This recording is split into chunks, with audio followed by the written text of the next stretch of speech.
Evangelho de João, capítulo 4. Jesus sabia que os fariseus tinham ouvido dizer que ele batizava e fazia mais discípulos que João, embora Jesus mesmo não os batizasse, e sim seus discípulos. Assim, deixou a Judéia e voltou para a Galiléia. No caminho, teve de passar por Samaria. Chegou ao povoado samaritano de Sicar, perto do campo que Jacó tinha dado a seu filho José. O poço de Jacó ficava ali, e Jesus, cansado da longa caminhada, sentou-se junto ao poço por volta do meio-dia. Pouco depois, uma mulher samaritana veio tirar água, e Jesus lhe disse: Por favor, dê-me um pouco de água para beber. Naquele momento, seus discípulos tinham ido ao povoado comprar comida. A mulher ficou surpresa, pois os judeus recusam a ter qualquer contato com os samaritanos. Você é judeu e eu sou uma mulher samaritana, disse ela a Jesus. Como é que me pede água para beber? Jesus respondeu: Se ao menos você soubesse que presente Deus tem para você e com quem está falando, você me pediria e eu lhe daria água viva. Mas você não tem corda nem balde e o poço é muito fundo, disse ela. De onde tiraria essa água viva? Além do mais, você se considera mais importante que nosso antepassado Jacó, que nos deu esse poço? Como pode oferecer água melhor que esta que Jacó, seus filhos e seus animais bebiam? Jesus respondeu: Quem bebe desta água, logo terá sede outra vez. Mas quem bebe da água que eu dou, nunca mais terá sede. Ela se torna uma fonte que brota dentro dele e lhe dá a vida eterna. Por favor, Senhor, dê-me dessa água, disse a mulher. Assim eu nunca mais terei sede, nem precisarei vir aqui para tirar água. Vá buscar seu marido, disse Jesus. Não tenho marido, respondeu a mulher. Jesus disse: É verdade. Você não tem marido, pois teve 5 maridos e não é casada com o homem com quem vive agora. Certamente você disse a verdade. O Senhor deve ser profeta, disse a mulher.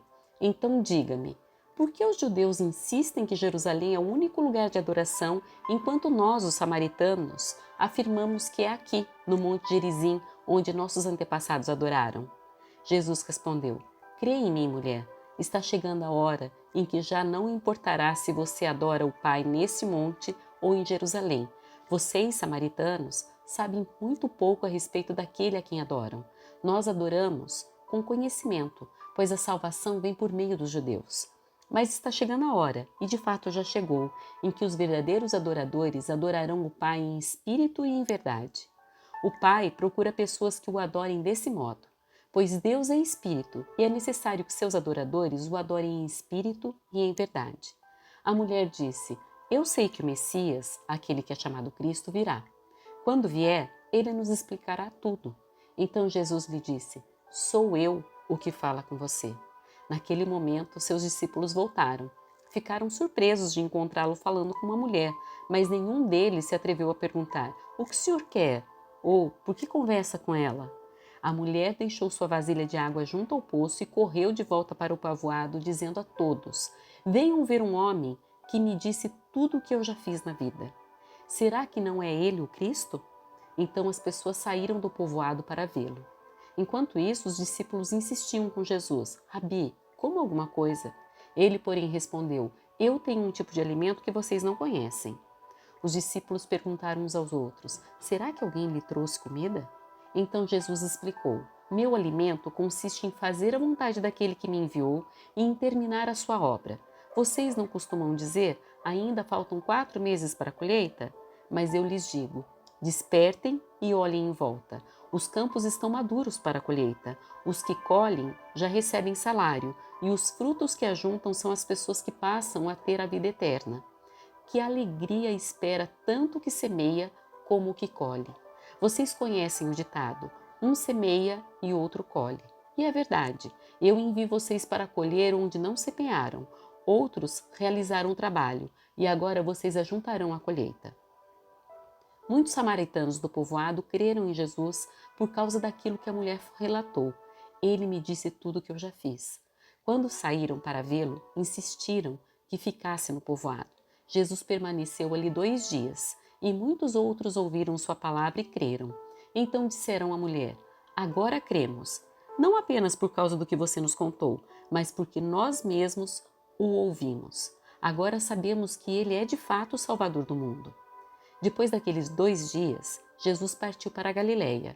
Ele mesmo tinha dito que um profeta não é honrado em sua própria terra.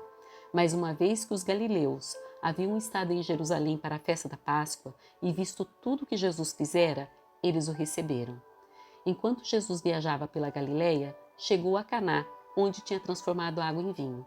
Perto dali, em Cafarnaum, havia um oficial do governo cujo filho estava muito doente. Quando soube que Jesus viera da Judeia para a Galileia, foi até ele e suplicou que fosse a Cafarnaum para curar seu filho, que estava à beira da morte. Jesus exclamou: "Jamais crerão, a menos que vejam sinais e maravilhas." O oficial implorou: "Senhor, por favor, venha antes que meu filho morra." "Volte", disse Jesus, "seu filho viverá." O homem creu nas palavras de Jesus e partiu para casa. Enquanto estava a caminho, alguns de seus servos vieram a seu encontro com a notícia de que seu filho estava vivo e bem. Ele perguntou quando o menino havia começado a melhorar, e eles responderam: "Ontem à tarde, a 1 hora, a febre subitamente desapareceu." Então o pai percebeu que havia sido naquele exato momento que Jesus tinha dito: "Seu filho viverá." E o oficial e todos de sua casa creram em Jesus. Esse foi o segundo sinal que Jesus realizou na Galileia depois que veio da Judeia.